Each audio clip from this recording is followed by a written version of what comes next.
Confirm हो गया है, गैलेक्सी क्लब कंफर्म हुआ है, तो ये साल मैं क्लब गैलेक्सी में हूँ।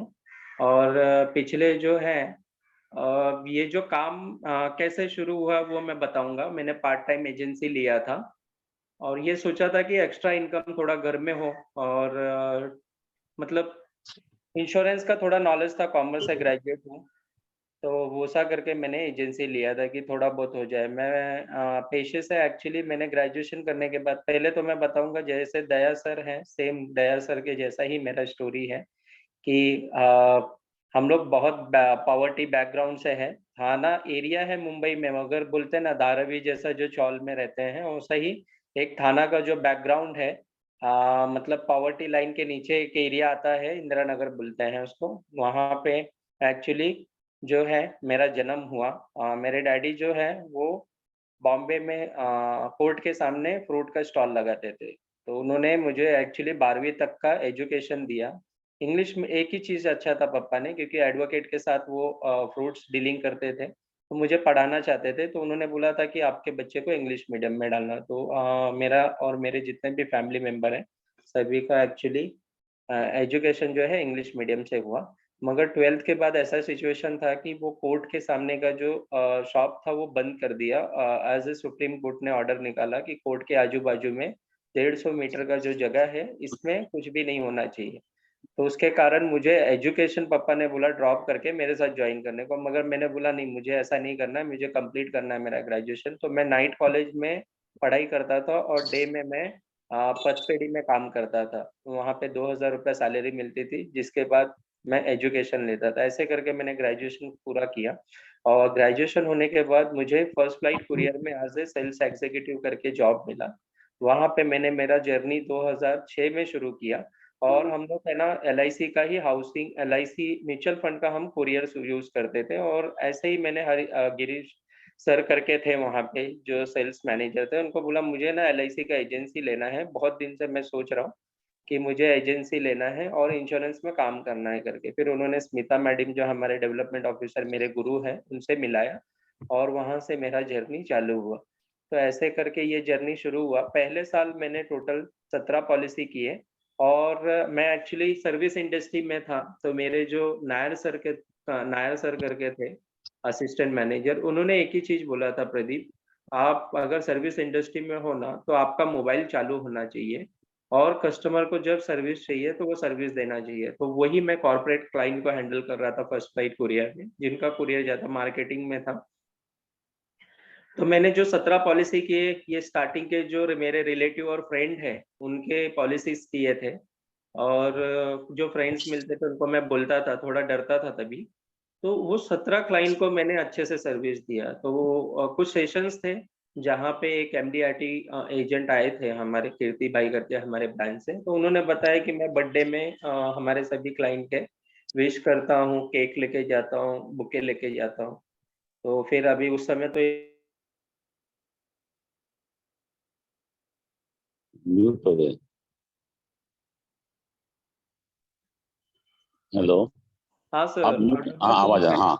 हाँ, हाँ, कोई बात नहीं। हाँ, हाँ सर। प्रदीप। हाँ, प्रदीप भाई, अभी ये बताना कि आप जो अभी शतकवीर कर रहे हैं, हाँ वो कैसे कर रहे हैं आप? मतलब उसका क्या स्ट्रेटेजी यूज कर रहे हैं? सर, वही एक्चुअली इसी में है वो स्ट्रैटेजी। अच्छा। तो नहीं, वो क्या हुआ कि उन्होंने ना बोला कि बर्थडे में मैं चॉकलेट ले, मतलब केक लेके जाता हूँ, बुके लेके जाता हूँ। तो मैं जितना 17 क्लाइंट है ना, उनको इतना अच्छा सर्विस दिया उनके बर्थडे में। मैं मेरे हिसाब से केक लेके गया, जहाँ पे हम्म, चॉकलेट हो सकता था चॉकलेट लेके गया। मतलब इतना अच्छा बॉन्डिंग हो गया हमारा कि उन्हीं के क्लाइंट से रेफरेंस मेरा अगले साल 52 पॉलिसी हुआ। तो ये बराबर। चीज बहुत। मैंने लिया, और उसी के साथ मैंने अगले साल है ना शतकवीर किया। फिर कंटिन्यू शतकवीर होते जा रहा है। मैंने क्या काम किया ना सर, मैंने एक ही काम किया। मैं जिस दिन प्रीमियम भरता था ना क्लाइंट का, मैं खुद कलेक्ट करता था भर के, और उसका शाम को या अगले दिन रिसीट दे देता था। पहले व्हाट्सएप वगैरह नहीं थे, तो मैं हैंड से हैंड जाके देता था। दूसरा चीज था कि मैं उनका प्रीमियम भरता था। तीसरा चीज था, कोई भी क्लाइंट, मेरा भी क्लाइंट ना हो, उसको सर्विसिंग चाहिए रहता था, तो उनका लोन कराना या सरेंडर कराना या डेथ क्लेम हुआ है, तो वो सब मैं कराना। तो उससे सीखते सीखते शतकवीर, मतलब आज भी मेरे यहाँ पे ना मेरे कस्टमर से ज़्यादा दूसरे लोगों का कॉल आता है, जिनको सर्विसिंग का ज़रूरत होता है। तो ऐसे करके सर रिलेशंस इतने अच्छे हुए। बाद में कैसे हुआ कि मुझे है ना दिवाली का गिफ्ट्स आता था कंपनी में कॉर्पोरेट्स को बाँटने के लिए। तो वहाँ पे क्या हुआ ना कि बहुत लोग कॉर्पोरेट्स में गिफ्ट्स नहीं लेते हैं, क्योंकि उनका सैलरी वगैरह इतना अच्छा होता है ना कि वो गिफ्ट नहीं लेते। उनको लगता है कि गिफ्ट लेंगे तो ये हमारा जो नई काम करने, मतलब जो काम कोई प्रॉब्लम आया तो ये इनको हम बोल नहीं सकते ऐसा अगर, तो वो गिफ्ट कभी नहीं लेते थे। तो क्या होता था, बहुत सारा गिफ्ट मेरे पास पड़ा रहता था, तो मैं सर को बोलता था तो बोले ब्रांच में 2-4 जन को बाँट दो और आप ले लो। तो मैं करूँगा क्या 20-20 गिफ्ट लेके, डायबिटीज़ हो जाएगा, दुनिया भर का बीमारी हो जाएगा। तो मैं क्या करता था, तो जो गिफ्ट है मेरे क्लाइंट्स को मैं डिस्ट्रीब्यूट करता था और उसमें से बहुत सारे गिफ्ट जो है मैं अपने पैसे से खरीद के फिर देता था। तो ऐसा वो जर्नी चालू हुआ। आज मैं 7 से 6 से 7 दिन दिवाली में मेरे क्लाइंट के पास ही रहता हूँ। जो चालू किया था अभी, तो मैंने वो जॉब छोड़ा 2017 में। तो वहाँ पे मैं वो जो दिवाली का गिफ्ट है वो डिस्ट्रीब्यूट करता हूँ। तो वो दिवाली का जो ईच एंड एवरी क्लाइंट से मिलना और उनके घर पे जाके बैठना, तो उसके कारण क्या होता है कि मुझे अक्टूबर, नवंबर में खत्म होता है, दिसंबर, जनवरी, फरवरी में वो खुद ही देते हैं। मैंने आज तक कभी भी क्लाइंट से रेफरेंस नहीं माँगा है और ना तो मैंने उनसे दिवाली गिफ्ट बात की बाबा ये प्रपोज़ल है ऐसा-ऐसा, ऐसा कुछ भी नहीं। मैं जाता हूँ, सिर्फ़ आपसे मिलने आया हूँ, जो भी हूँ आपकी वजह से हूँ और ऐसा करके वो दिवाली गिफ्ट देता हूँ। तो ये इसका कारण है सर, जो सेंचुरी होता है ना हर, हम्म, एक कारण है। इसके ये बताने के लिए आपको बोल रहा था कि इसमें वो राज छुपा है।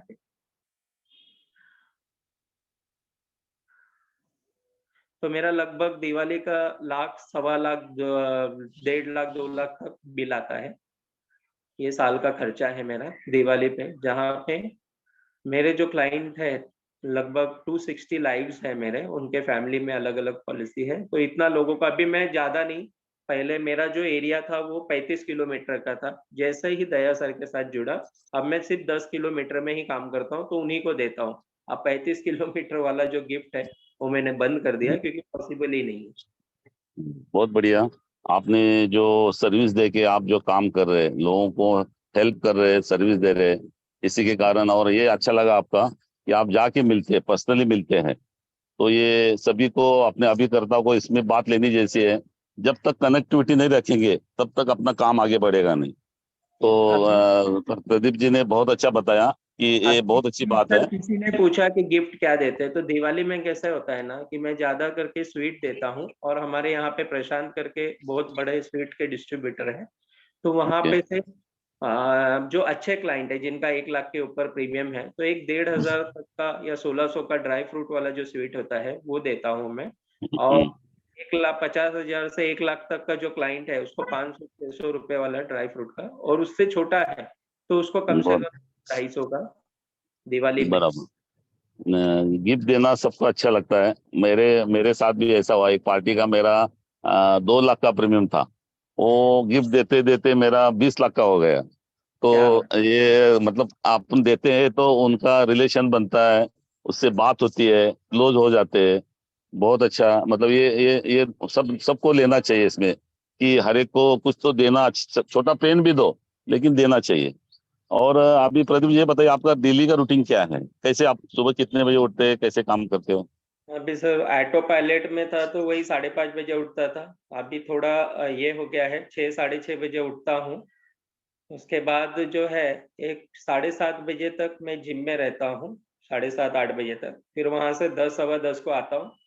फिर पूजा वर्चुअल करके मैं लगभग 11 से 12 बजे तक ब्रांच में रहता हूँ। फिर वहाँ से 8 घंटा लगातार मैं काम करता हूँ। 8 बजे से जो है 8 घंटा मुझे काम करना है और उससे ज़्यादा अगर क्लाइंट आ रहे हैं शाम को, तो फिर उनसे मिलता हूँ। तो मेरा डेली का रूटीन है कि लगभग 11 से 12 के बीच में ब्रांच में जाना। हाँ, मगर क्लाइंट कभी-कभी 8-9 बजे बुलाता है, तो बाकी का एक्टिविटी छोड़ के अगर क्लाइंट 8 बजे बुला रहा है, तो जनरली हफ्ते में 1 आध दिन होता है। तो ऐसा है। एक्चुअली 2 साल पहले जैसे मैं दया सर के साथ जुड़ा था, तभी मेरा ऑफ़िस नहीं था, मगर सर बोलते हैं ना कि बड़ा सोचना है, ऑफ़िस का ड्रीम वग़ैरह रखना है, तो ये हमने बाकी भी कोर्स में सिखाते हैं, जैसे आईओई से जुड़ा हूँ, मगर जैसे मॉर्निंग में ये सारा चीज़ हम देखते हैं ना विज़ुअलाइज़ेशन, तो वो विज़ुअलाइज़ेशन में मेरा ऑफ़िस का मैंने देखा था और भगवान ने उसको सक्सेस किया। तो ल लगभग हमने जनवरी 2022 में मैंने ऑफ़िस लिया, तो वो ऑफ़िस का सेटअप है और दूसरा दया सर ने अभी ऑटो पायलट बोला है कि आपको कुछ नहीं करना है, ऑटो मोड में सब कुछ होना चाहिए। तो अभी मेरे पास 3 स्टाफ़ है, एक स्टाफ़ जो है डेली का जो है रिन्यूअल्स का कॉल करता है, एक जितने भी अभी मेरे पास टोटल 3000 डेटा है, तो वो डेटा पे वो काम करते हैं। ऊपर से मैंने 10,000 मार्केट में कॉल लिया है, जहाँ पे वो टेली कॉलिंग ऑपरेटर है, जो मेरा मीटिंग फिक्स करती है।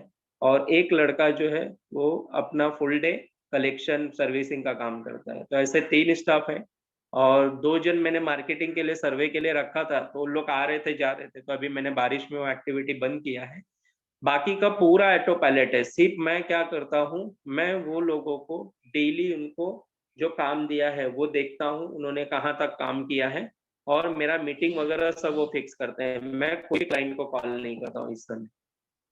बढ़िया, बहुत बढ़िया। प्रदीप जी, अभी आप जो एमडीआरटी कर रहे हैं, कितने पॉलिसी में आपका एमडीआरटी हुआ है?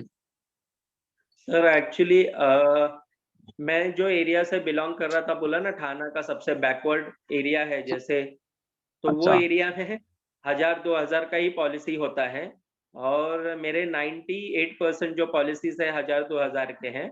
अभी 1.5 साल से मैं थोड़ा हायर ग्रुप्स में जा रहा हूँ, तो उन 1-2% ही है जो 1 लाख 2 लाख का प्रीमियम देते हैं, बाकी का सब छोटे-छोटे ही कस्टमर हैं। तो मुझे 150 लाइव्स करने पड़ते हैं हर साल, तो मैं पॉलिसी नहीं करता हूँ, मैं ज़्यादा करके लाइव्स ही करता हूँ। इसमें ऑब्जेक्शन क्या आते हैं? अभी इतना आपने जो किया एमडीआरटी में, आपके जो ऑब्जेक्शन आए हैं, मतलब आपने जिसको जो भी आपका अनुभव है, वो थोड़ा बताइए। ऑब्जेक्शन क्या है, उसका कैसा सोल्यूशन दिया आपने? सर एक्चुअली कैसे है कि मैं डेली मेरा टारगेट रहता है कि एक पॉलिसी करने का, चाहे वो 500 का हो, 1000 का हो। 1 रन निकालने का मैं डेली कोशिश करता हूँ। तो मेरा जो है ना ज़्यादा ऑब्जेक्शन आते नहीं है, मगर वो ऑब्जेक्शन को कैसे हैंडल करता हूँ वो मैं बताता हूँ। अभी मैंने पिछले वीक में 30,000 का एसआईपी और 2.5 लाख का प्रीमियम दिया है एक ही फैमिली को। ये मेरा वेबसाइट डिज़ाइन करते थे और उन्होंने मुझे क्या बोला कि प्रदीप मेरे को एक टर्म पॉलिसी चाहिए और एसआईपी चाहिए, आप मेरे पास आ जाइए। इन्होंने 8 साल पहले जब शुरुआत किया था, ये आईटी में थे और ये वेबसाइट वगैरह डिज़ाइन करके बिज़नेस करते थे। आज वो डायरेक्टर हैं, यूट्यूब में एक्चुअली भोजपुरी जो सॉन्ग्स होते हैं, उसका वो पूरा मैनेज करते हैं। तो उनका मुंबई में 4.5 करोड़ का कुछ उन्होंने 1,500 स्क्वायर फीट का फ्लैट सॉरी ये लिया है ऑफिस प्रीमाइसेस। तो अच्छा इनकम चल रहा है, 15-20 जन काम कर रहे हैं वहाँ पे। तो उन्होंने मुझे कॉल किया कि प्रदीप मेरा जो है वो 3-4 साल से मैं उनके साथ रिलेशन में हूँ और टर्म पॉलिसी और म्यूचुअल फंड यही करना है उनको, 4 साल से फ़ॉलोअप चल रहा था। तो उन्होंने फाइनली बोला कि यार तू घर पे आ जा। नहीं, पहले ऑफ़िस में बुलाया, तो वहाँ पे मैंने उनको सारा चीज़ समझाया। तो वहाँ पे क्या बात हुआ जो मैं बताना चाहता हूँ, उनको चाहिए था एसआईपी और टर्म इंश्योरेंस। तो मैंने बोला सर मेरे पास 2 एसआईपी है। पहला एक एसआईपी है जो कभी भी आप विथड्रॉ कर सकते हैं। आपने पैसा डाला आज और कल का चाहिए तो कल निकाल सकते हैं। दूसरा एसआईपी है उसमें 5 साल का लॉकिंग है, जिसमें हम इंश्योरेंस कवर भी देंगे, एटीसी बेनिफिट भी देंगे और आपने जो पैसा भरा है उसके ऊपर अगर 2 लाख का प्रॉफ़िट हुआ, तो वहाँ तक टैक्स नहीं है। उसके ऊपर अगर जाएगा तो आपको टैक्स लगेगा, लॉन्ग टर्म गेन वो 10% लगेगा। मगर ये वाले एसआईपी में अगर 1 साल के अंदर निकाले, अगर प्रॉफ़िट हुआ तो 20% टैक्स है और यहाँ पे इंश्योरेंस नहीं है, एटीसी नहीं है और टैक्स फ्री नहीं है।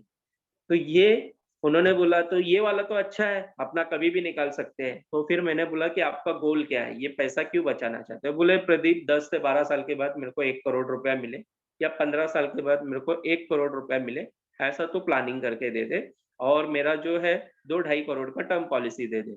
तो फिर मैंने बोला ठीक है, फिर मैंने उनको टर्म पॉलिसी जो उन्होंने माँगा वो दिया। फिर मैंने उनको बोला कि सर एक काम कीजिए, हम एक काम करते हैं, ये जो पैसा है ना आपका इधर पार्क करते हैं, 30,000 का एसआईपी इधर करते हैं और आपका जो 2 करोड़ का है, वो मैंने दिखाया उनको, तो उनका लगभग ऐज के हिसाब से 80,000 प्रीमियम आ रहा था। फिर मैंने बताया कि सर हमारे पास है ना 3 प्लान है टर्म पॉलिसी का। एक प्लान टर्म पॉलिसी का क्या है, सिल्वर प्लान जो आप लेना चाहते हैं, इसमें 80,000 रुपया भरिए, आपको अगर कुछ नहीं हुआ 40 इयर्स के बाद तो आपका जो पैसा चला जाएगा। दूसरा हमारे पास गोल्ड प्लान है, जिसमें मैंने ये 80,000 दिखाया और लगभग 30 से 40,000 एक्स्ट्रा प्रीमियम आ रहा था। 1,20,000 का प्रेज़ेंटेशन बताया, जिसमें 814 मैंने 35 साल का दिया कि सर अगर आपको कुछ नहीं हुआ, तो ये सारे पैसे आपको 35 साल में मिल जाएँगे, ऐसा करके बताया। और तीसरा है ना सर प्लैटिनम प्लान है, जिसमें आपको सर ढाई लाख रुपए भरना है 25 साल, और उसके बाद आपको 5-5 लाख रुपए आएँगे। 5-5 लाख रुपए लाइफ टाइम आते रहेंगे जब तक आप जिएँगे, और आपका इंश्योरेंस जो है, वो आपका 3 करोड़ से ज़्यादा उस एज में होगा। 80 के बाद वहाँ पे तो कुछ नहीं मिलने वाला, यहाँ पे आप डेथ होगा तो साढ़े 3 से 4 करोड़ होगा। तो उनको थोड़ा-सा क्लिक हुआ, मैं बोला सर इसमें आपका पेंशन का भी हो जाएगा, 5 लाख बोलेंगे तो लगभग 40-45 हज़ार रुपए ये गारंटेड आ जाएगा, टैक्स फ्री आ जाएगा। तो उन्होंने बोला ठीक है, ये सारा चीज़ तो समझ गया, मगर मेरे वाइफ़ को कन्विंस करना पड़ेगा। तो वो एक्चुअली आईटी में है, और उसके बाद उन्होंने घर का अपॉइंटमेंट दिया। तो सेम चीज़ यही था, उनके वाइफ़ का डाउट ये था कि प्रदीप, ये जो पैसा हम तुरंत निकाल सकते हैं म्यूचुअल फंड से, और ये आप बोल रहे हो एलआईसी का जो एसआईपी इसमें 5 साल का लॉकिंग है, तो ये तो अच्छा है ना, हम कभी भी निकाल सकते हैं पैसा, तो आप ये वाला कर दो। फिर मैंने उनको समझाया, देखो नीति मैम, सबसे पहले मैं आपको बताऊँ कि देखिए, आपने कभी नर्सरी से लेके 12th तक का रिज़ल्ट देखा है क्या, कि क्लास परफ़ॉर्मेंस में कितना रिज़ल्ट आता है? तो बोले, "हाँ, सब पास हो जाते हैं, मतलब एक आध दिन कोई फेल तो होता रहेगा।" तो मैंने बोला, "यस मैडम, आप सही बोल रहे हो। नर्सरी से लेकर अगर 12th तक का रिज़ल्ट देखें ना, तो अगर क्लास में पूरा रिज़ल्ट देखें ओवरऑल, तो 98-99% आता है। एक आध बच्चा फेल होता है, बराबर है। मगर 12th के बाद जो कॉलेज का लाइफ़ होता है ना, वहाँ पे मैच्योर हो जाते हैं, 18 साल के हो जाते हैं। मगर वहाँ का रिज़ल्ट देखेंगे ना, तो 30 टू 40% आता है। ये डिफ़रेंस क्यों है मालूम है? ये डिफ़रेंस इसके लिए है ना, क्योंकि ना वहाँ पे कॉलेज में कंपल्सरी नहीं रहता है, और यहाँ पे नर्सरी से लेके 12th तक का प्रॉपर उसका अटेंडेंस शीट लिया जाता है, और बच्चे ने अगर 75-80% नहीं अटेंडेंस किया है, तो उसको फेल कर देते हैं। तो यहाँ पे कंपल्सन है, जिसके कारण है ना, यहाँ पे रिज़ल्ट बच्चों का जो पासिंग है, वो मोर देन 98-90% आता है, और कॉलेज में मैच्योर होने के बाद भी वहाँ पे कंपल्सन नहीं रहता, आपको आना है आओ, जाना है जाओ, इसके लिए वहाँ पे 30 टू 40% होता है। तो यही हमारा 2 एलआईसी, एक एलआईसी का एसआईपी है और एक म्यूचुअल फंड है, जिसमें कंपल्सन नहीं है। इसके लिए आप पैसा उसमें से विथड्रॉ कर लोगे, उसका 4 रीज़न है। पहला 3 रीज़न है, 3 पी, और चौथा है एक इमरजेंसी फंड। तो बोले 3 पी क्या है? तो मैंने बोला कि देखो, पहला पी होता है परचेज़। ये कभी भी ना, कोई बड़ा चीज़ आपको करना है, जैसे घर का इंटीरियर करना है, चलो कार चेंज कर दिया, या और कुछ गोल्ड है, सिल्वर गोल्ड खरीदना है, या कोई ज्वेलरी आ गया, या किसी ने मतलब कुछ भी परचेज़ करना है, जिस वक़्त आपको जो पैसा लगेगा, वो कहीं से भी दिखेगा नहीं, तो आप क्या करोगे, म्यूचुअल फंड परचेज़ विथड्रॉ कर लोगे। तो उसमें लॉकिंग है नहीं, तो इसके लिए वो ईज़ी मिल जाता है। दूसरा इसमें पी है, प्रॉफ़िट। अभी देखिए और पैनिक सेल, 3 है। पैनिक सेल क्या होता है, अभी मेरा खुद म्यूचुअल फंड में करीबन 300 से ज़्यादा क्लाइंट्स हैं। यहाँ पे प्रॉब्लम क्या हुआ ना, कि कोविड के वक़्त सभी का प्रॉफ़िट में अच्छा चल रहा था, मगर जैसे मार्केट डाउन हुआ, और डाउन होते जा रहा है, और इनकम बंद है, दोनों चीज़ हो रहा था, कि इनकम भी बंद है 8 महीने से, और डाउन भी हो रहा है। तो लोगों ने पहले तो उसको छुआ नहीं, बाद में पैनिक सेल कि कितना दिन चलेगा किसको गारंटी नहीं था, तो लोगों ने वो विथड्रॉ कर लिया। लॉस में विथड्रॉ किया, तो इसके लिए पैनिक सेल के कारण ये विथड्रॉ हो जाता है। तीसरा पी होता है, जिसको हम बोलते हैं प्रॉफ़िट। अभी उस जो थे बचे हुए, उन्होंने क्या किया, वापस उनका प्रॉफ़िट बुक हो गया अच्छा खासा, और तब तक 1 साल के बाद आ गया क्या, यूक्रेन और रशिया का वॉर का। ये वर्ल्ड वॉर होने वाला था, सबको समझ में आया, जो ज़्यादा पढ़ाई करते हैं, उन्होंने क्या किया कि भाई चलो प्रॉफ़िट बुक करते हैं, आगे क्या होगा पता नहीं। जैसे कोविड का सिचुएशन था, अगर वॉर चालू हो गया, तो फिर हमारे तो ज़ीरो हो जाएँगे पैसे, तो वहाँ पे विथड्रॉ कर लिया। तो ये 3 पी, और ई मतलब इमरजेंसी फंड। इमरजेंसी मतलब आपको ये बोल नहीं सकते, ये 3 साल में सभी को साढ़े 7 ही आता है, जहाँ पे आप कुछ नहीं कर सकते और आपको पैसे का रिक्वायरमेंट होता है, जिसके कारण ये म्यूचुअल फंड जो 99% 5 साल के ऊपर तो चलते नहीं है, 3 साल में वो दम तोड़ देते हैं 98%, और 1 साल में तो 60 टू 70% विथड्रॉ हो जाते हैं। तो ये अपना म्यूचुअल फंड का हिस्ट्री है, ये हमारा एलआईसी का एसआईपी का हिस्ट्री है। तो आप बताओ कौन-सा करना है? तो नीति ने बोला ठीक है, फिर एलआईसी का कर देते हैं, 15,000 मेरा कर दो, 15,000 हस्बैंड का। बहुत बढ़िया प्रदीप जी, आपने बहुत अच्छी तरह से बताया, क्योंकि म्यूचुअल फंड का बहुत लोगों को ऑब्जेक्शन आता है आजकल लोगों को SIP बहुत अच्छा लगता है। SIP के माध्यम से अपना LIC भी। हाँ, क्या LIC बोले का सर? अच्छा SIP है। है ना, SIP है ना, उसमें भी कर सकते हैं। और अच्छा है, आजकल लोगों को ग्रोथ भी अच्छा मिल रहा है, क्योंकि सभी मानते हैं, उनको क्या लगता है 5,000 महीना, 10,000 महीना, 15,000 महीना, तो ये लोग करते हैं। मतलब लोगों की मतलब रिक्वायरमेंट है। तो म्यूचुअल फंड क्या करना चाहिए कि नहीं करना चाहिए आपके हिसाब से? सर देखिए, मैं सबसे पहला उनको गोल पूछता हूँ, ये पैसा क्यों बचा रहे। जब वो यस। गोल 5 साल के ऊपर रहता है ना, तो उनको मैं बोलता हूँ कि LIC में SIP में डाल दो। और 1 साल 2 साल 3 साल के जो पैसे रहते हैं, तो उनको म्यूचुअल फंड में ही बोलता हूँ मैं। अगर 1 साल अच्छा। 2 साल के, या तो FD में बोलता हूँ। जो रिस्क नहीं लेना चाहते हैं तो उनको FD बोलता हूँ, कंपनी डिपॉजिट बोलता हूँ, FD बराबर। बोलता हूँ, FD बोलता हूँ। हाँ, अब प्रदीप जी ये बताइए, अभी कंसेप्ट क्या यूज करते हैं? जैसे कि अपने IOA के काफी कंसेप्ट अपन यूज करते हैं, तो कौन सा कंसेप्ट आपको अच्छा लगा कि जिसमें आपका बड़ा सेल हुआ है? सर एक्चुअली मैं ना 2 चीज हमेशा करता हूँ। पहला, एक मेरा जो बोलते हैं ना कि दया सर बोलते हैं कि आप मास्टर किसमें हो, तो मैं एक मास्टर हूँ सर रिटायरमेंट फंड के लिए। और दूसरा चीज जैसे दया सर है। और दूसरा चीज है कि अगर किसी के घर में डॉटर है, तो उसका शादी से लेके, बच्चे हैं तो शादी और पढ़ाई से लेके उनका सारा प्लानिंग करके देता हूँ। तो इसमें मास्टर हूँ सर। सर आप म्यूट हैं। रिटायरमेंट। हाँ, रिटायरमेंट तो हो गया, लेकिन एजुकेशन है, मैरिज का प्लान है, ये सब एक साथ ही बना के देते हैं क्या सब? पूरा हाँ, प्रोजेक्ट तो बना मैं के क्या देते हैं? करता हूँ, अगर एजुकेशन के लिए चाहिए ना, तो अपने पास हाँ। 2 अच्छा प्लान है। जहाँ हाँ, पे जीवन तरुण और इंडोमेंट जो बच्चों का है, money back, money back, children money back. Children money back, ये दोनों का कॉम्बिनेशन करता हूँ। तो 18 से लेके 25 तक उनको पैसा आता है। तो बहुत उसके हिसाब बढ़िया। से बताता हूँ मैं क्या बोलता हूँ, वो मैं बताता हूँ। हाँ, ये मैंने बताइए। IOE और बाकी जब से सीखा। जब छोटे हम्म। बच्चे रहते हैं ना, तो वहां पे हम्म। मैं जाता हूँ। मैं सिर्फ ऐसा बोलता हूँ कि सर देखिए, मैं पढ़ने में बहुत अच्छा था स्कूल में। और मैं चाहता था कि मैं डॉक्टर बनूं, मगर मेरे पापा है ना, उनके पास पैसा नहीं था कि मेरे को 12 12th के बाद भी वो पढ़ाई करे। तो मैं जॉब करके मैं पढ़ाई करता था। आज मालूम है इंडिया में 90% जो डॉक्टर है ना, वो डॉक्टर नहीं बन पा रहे। क्यों मालूम है? क्योंकि उसका जो एजुकेशन है ना, मोर देन 80% से ज्यादा, 90 95 99% वाले लोगों के पास 11वीं 12वीं का पैसा नहीं होता है। और ये पेपर्स में आता है, आप चाहिए तो कोई पेपर्स का कटिंग दे देख लीजिए। जहाँ पे उनको फंड का जरूरत रहता है आगे पढ़ाने का, वो बेचारे ना 100 150 के स्क्वायर फीट के घर में रह रहे। पिताजी हमाली का काम करता है या ऐसे काम करता है। तो मैं ये बोलता हूँ सर, आज हमारे पास इंडिया में अच्छे डॉक्टर क्यों नहीं है, अच्छे इंजीनियर्स क्यों नहीं है? क्यों मालूम है? इसका एक ही रीजन है सर, उनके मम्मी पापा ने प्लानिंग नहीं किया। और इसके कारण हमें अच्छे डॉक्टर, 1 लाख रुपया फीस भरने के लिए नहीं है सर। जिसके घर में शाम का खाने का नहीं रहता, वो क्या भरेगा 1 लाख? आपको मालूम है MBBS का खाली फीस कितना है साल का? 2 लाख रुपया है, गवर्नमेंट से सीट मिलेगा। बच्चा कैपेबल है, 99% है, मगर वो एडमिशन नहीं ले सकता है, क्योंकि ना सर 10,000 भी कोई नहीं देता है। ये गरीब लोगों को ना 10,000 भी नहीं मिलता है। क्यों नहीं मिलता है ना? क्योंकि उनका कैपेबिलिटी नहीं। आप खड़े रहोगे ना, आपको 10 लाख मिल जाएगा, 2 लाख मिल जाएगा, मगर पढ़ाई करने के लिए सर, ये बच्चे लोगों के लिए अच्छे डॉक्टर्स इसके लिए नहीं। तो मैं बोल रहा हूँ कि बच्चा फेल होगा तो चलेगा, मगर मम्मी पापा फेल नहीं होना चाहिए। आप उसका प्लानिंग करके रखिए।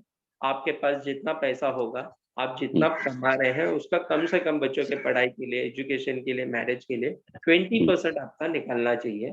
जिससे कल को क्या होगा, बच्चे ने 99 लाया और आप उसको नहीं पढ़ा पाए, ऐसा नहीं होना चाहिए। आप बोलना चाहिए बेटा, आप डॉक्टर बनना चाहते हो, मेरे पास पैसा है, मैं आपको पढ़ाऊंगा।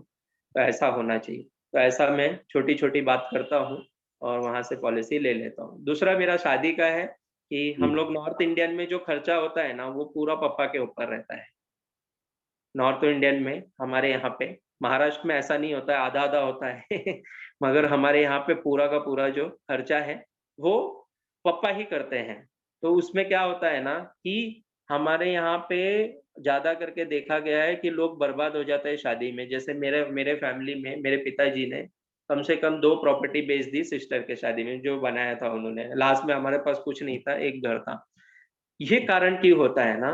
क्योंकि ना जब बच्ची होती है, अभी जैसे मैं हमारे यहाँ पे नॉर्मल, अगर कोई छोटा आदमी होगा जो दिहाड़ी वगैरह का काम करता है, तो वो भी 6 से 8 लाख रुपया शादी में लग जाता है। मगर कोई अच्छा आदमी है, उसके शादी में 15 से 20 लाख लगता है, और उससे कोई बड़ा आदमी है तो कम से कम 1 से 2 करोड़ लगता है। तो ये इतना खर्चा है, ये डिपेंड करता है उसके इनकम पे। और लोग लोन लेके यहाँ पे हमारे यहाँ पे शादी करते हैं, क्योंकि वो शादी में दिखावट ज़्यादा रहता है, दहेज थोड़ा रहता है, हुंडा रहता है। अभी तो हुंडा बहुत कम हुआ है, मगर वो भी है। तो मैं उनको बोलता हूँ कि देखिए सर, आपके पास 2 ऑप्शन है। ये बिटिया का जो शादी है ना, इसका जवाबदारी मेरा है। आपको कितना चाहिए बताइए? 1 करोड़ चाहिए, 50 लाख चाहिए कि 25 लाख चाहिए? तो जैसे क्लाइंट रहता है उस हिसाब से बोलता हूँ, तो बोलता है नहीं मेरे को 1 करोड़ चाहिए। तो फिर 1 करोड़ के हिसाब से उसके शादी का जो है, मतलब एक 25 साल एज मैंने पकड़ा है। वो बच्ची अगर 5 साल की है तो 20 साल का जीवन लाभ देता हूँ। 1 साल की है तो 16-25 देता हूँ। अगर 10 साल की है तो 10-16 देता हूँ, मतलब वो 25-26 में मिल जाए। और उसका प्लानिंग करके बताता हूँ। तो वो बोलते हैं कि अरे इतना तो पैसा नहीं भर पाऊँगा। तो फिर मैं बोलता हूँ कि ठीक है सर, एक बात बताइए, अगर 25 लाख रुपया बिटिया की शादी में चाहिए, आपने कुछ भी प्लानिंग नहीं किया, तो इसके लिए क्या प्लानिंग किया, क्या करोगे? तो जिसके पास प्रॉपर्टी रहता है बोलता है प्रॉपर्टी बेच दूँगा, जिसके पास कुछ नहीं रहता है तो उसको थोड़ा क्लिक होता है कि बाबा ये पैसा आएगा कहाँ से? तो मैं उसको बोलता हूँ सर, अगर ये पैसा आपको कोई बैंक भी लोन देगा तो कितने टके पे देगा? तो वो बोलता है कि 1% में। तो मैं बोला सर 25,000 रुपया वो एज में आपको भरना है और उसका इंस्टॉलमेंट भी देना है। 25 लाख भी भरना है और इंटरेस्ट भी भरना है। सर अगर ये 25,000 जो आपका है, इसका मैं 4 आना में आपको प्लानिंग कर दूँ, यानी 25,000 का 25 पैसा कितना होता है? तो लगभग 5,000 6,000, 6 दूनी 12, 24, साढ़े 6,000 में मैं आपको सर 25 लाख दे दूँ, जो बिटिया के शादी में आपको आगे कोई भी रीपेमेंट नहीं करना है, तो कैसे लगेगा? तो बोला बहुत अच्छा लगेगा। फिर मैं वो प्रेज़ेंटेशन देता हूँ, तो क्लाइंट बोलता है नहीं इतना ज़्यादा होगा, एक काम करो 4,000 का कर दो। फिर ऐसे करके छोटे-छोटे सेल कर देता हूँ सर। अगर बहुत बढ़िया। लड़की है, हम्म। तो हाँ। 100% सेल होना ही है मेरा। हाँ, अभी जैसे कि शादी के बारे में देखो, घर में बेटी आई है तो खर्चा करना ही पड़ेगा, क्योंकि हर माँ बाप चाहता है कि मेरी बेटी की शादी धूमधाम से हो। मेरे को भी 2 बेटियां थी, मैंने भी दोनों बेटी की शादी में 1-1 करोड़ रुपया खर्चा किया है। तो ये खर्चा होता ही है। कारण क्या है, जो अपन कम्युनिटी कम्युनिटी में रहते हैं तो अच्छा, अगर मतलब बच्ची के लिए लोग बड़ी ताकत लगाते हैं। मम्मी डैडी सोचते हैं कि शादी बढ़िया होना चाहिए। तो ये अनुभव मेरे को भी आया है, मेरे लाइफ में भी आया है। और आपने बताया, ये एक्चुअली कैसा है, ये इमोशनल सेल है। अगर उनको बताएंगे कि मैं तेरे बेटी की शादी में 50 लाख दूंगा, 1 करोड़ दूंगा, तो पॉलिसी बहुत इजी बिक जाएगी। और ऐसा सेल भी मैंने किया है। और दूसरी बात, प्रदीप भाई, मेरे को ये पूछना है, अभी और कौन सा कंसेप्ट यूज करते हैं? जैसे कि आपने अभी इमोशनल बता रहे, मैं रिटायरमेंट के बारे में बात करता हूँ, मैं एजुकेशन के बारे में, ऐसा कौन सा कंसेप्ट है जिसमें हमारे अभिकर्ता को ज्यादा फायदा हो सके? अभी काफी है, आपने काफी कंसेप्ट है, तो आप कौन सा कंसेप्ट यूज करते हैं?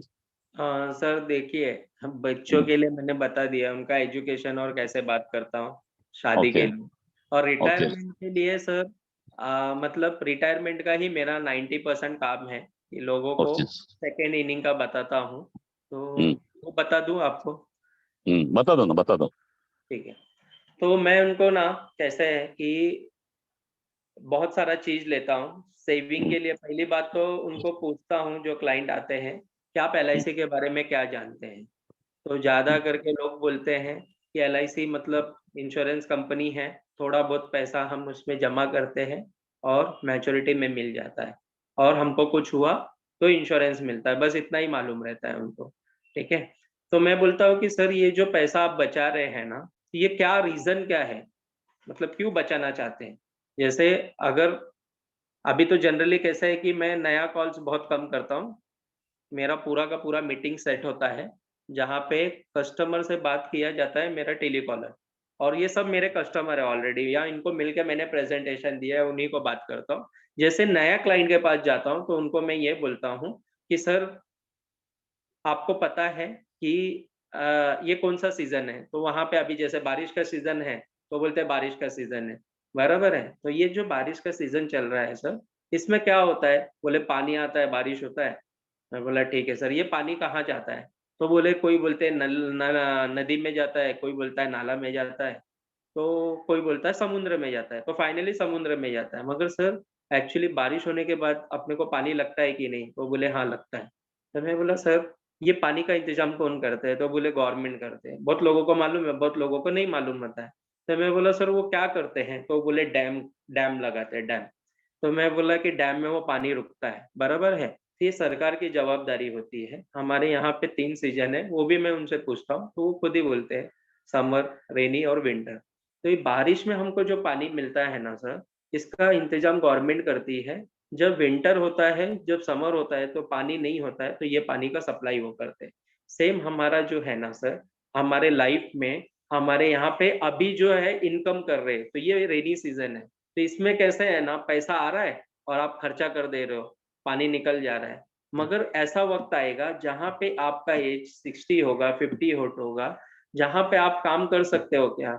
तो बोले प्रदीप हाँ, जब तक अपना हाथ-पैर चलेगा तो करेंगे। तो मैं बोला ठीक है, अंदाज़ से उम्र आदमी का रिटायरमेंट का 58 है या 60 या कोई 65 तक करता है। तो इसके बाद सर आपका तो इनकम बंद हो जाएगा। तो पान जो बारिश आ रहा है वो बंद हो जाएगा, मगर आपने इंतज़ाम क्या किया है? आपके रिटायरमेंट के लिए कुछ किया है? तो बोले कुछ भी नहीं किया है। तो फिर उनको समझाता हूँ कि सर ये जैसे बारिश का गवर्नमेंट डैम लगा के पानी रोकती है, आप अभी आपका इनकम आ रहा है, ये पैसे को आपके रिटायरमेंट के लिए रोकिए, तो आपको कितना चाहिए बताइए? 25 लाख, 50 लाख, 1 करोड़ आपके रिटायरमेंट के लिए चाहिए। तो फिर वो कस्टमर उसके हिसाब से बोलता है, मैं प्रेज़ेंटेशन देता हूँ, फिर उसमें कम-ज़्यादा करके फाइनल कर लेते हैं। बहुत बढ़िया प्रदीप जी, आपने बहुत अच्छा बताया कि सीजन सीजन बता के भी पॉलिसी बेच सकते हैं। मतलब 4 सीजन में जो पैसा बचाना है डैम लगा के, तो अपना भी एक डैम लगाना चाहिए, और तो पैसा अच्छा सेव कर सकते हैं।